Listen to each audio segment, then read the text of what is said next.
aziz dostlar, Hanoğlu Media sesli makala gepleşigine hoş geldiniz. Gepleşi alıp barayan Şemşat Atacanova. Bugünkü temamız dünyadaki abort ýagdaýlary.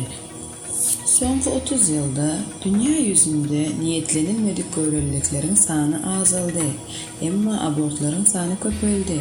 Şeýle de bolsa, aborta kanun taýdan ruhsat berilýän ýurtlarda onuň azalandygyny görmek bolýar.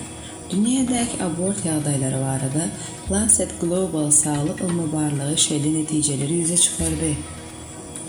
2015-2019 ýyllary aralygynda dünýäde her ýylda 121 milyon sany niyetlenilmedik görelilik bolup geçýär. Olaryň 61 göterimi abort bilen toktatylýar. Abortun çäklendirilen ýerlerinde her ýylda 1000 aýaldan 73 sanysy niyetlenilmedik görelige sezewar bolýarlar. Her 1000 göreligiň 36 sanysy bolsa abort bilen toktatylýar. Aborta kanun taýdan ruhsat berilýän ýurtlarda her 1000 aýaldan 58 sanysy niyetlenmeýän göreli bolýarlar. Her 1000 göreligiň 40 sanysy abort bilen toktatylýar.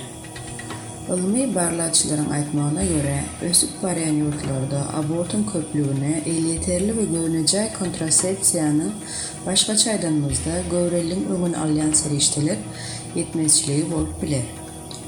Niyetlenilmedik göreliklerin azalmanda bolsa, maşgalarny meýilleşdirme programmalarynyň goşanynyň uly bolmagy mümkin.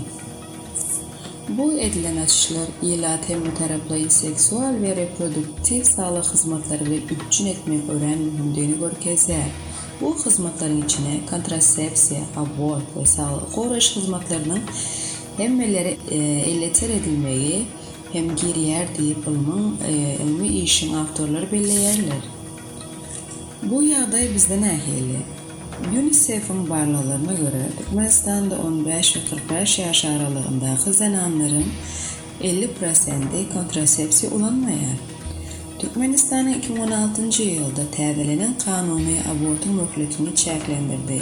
Öňkü kanun göreligiň 12-nji epdesine çenli abort etdirmäge hukuk berýärdi. Täze kanun bolsa bu möhleti 5 epde çeni azaltdy.